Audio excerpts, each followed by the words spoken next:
नमस्कार साथियों, आज हम आपके लिए लेके आए हैं एक बहुत प्यारी कहानी। तो सुनिएगा।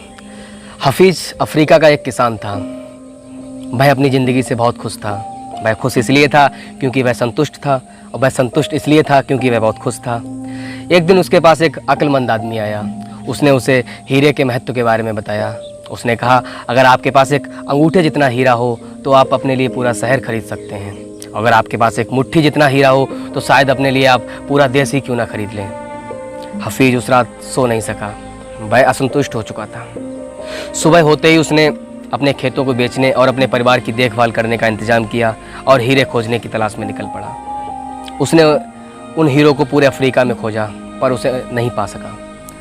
हीरों को खोजते खोजते वह यूरोप भी गया, लेकिन उसे हीरे वहाँ भी नहीं मिले। स्पेन पहुँचते पहुँचते वह मानसिक, आर्थिक और शारीरिक स्थिति से पूरी तरह टूट चुका था। वह इतना मायूस हो गया था कि उसने एक नदी में कूदकर आत्महत्या कर दी। इधर जिस आदमी ने हफीज़ के खेत खरीदे थे, वह उन खेतों से बहते हुए नाले के पास अपने ऊँटों को पानी पिला रहा था। वहीं सुबह के वक्त सूर्य की किरणें नाले के उस पार पड़े एक पत्थर पर पड़ी और वह इंद्रधनुष की तरह जगमगा उठा। उसने उस पत्थर को देखा और एक सुंदर पत्थर समझकर, अपने बैठक में अच्छा लगेगा ये समझकर उसने उस पत्थर को उठा लिया और अपनी बैठक में सजा लिया। उसी दोपहर वह अक्लमंद आदमी उस नए मालिक के पास पहुंचा और उसने कहा कि क्या हफीज़ वापस आ गया है।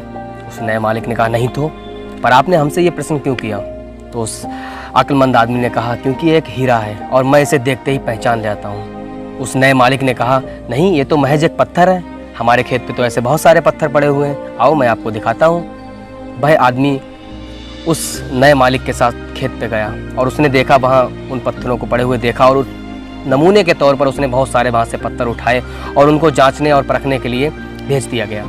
वह पत्थर हीरे साबित हुए। बाद में पता चला उस खेत में दूर दूर तक हीरे दबे हुए थे। तो मित्रों, इस कहानी से हमें क्या सीख मिलती है? मौके हमेशा हमारे पांव तले दबे हुए होते हैं। हमें उन्हें तलाशने के लिए कहीं जाने की ज़रूरत नहीं होती है। हमें सिर्फ उन्हें पहचान लेना चाहिए। दूसरे की खेत की घास हमेशा हरी लगती है। जिन्हें मौके की पहचान नहीं होती है ना, उन्हें मौके का खटखटाना भी शोर लगता है। धन्यवाद।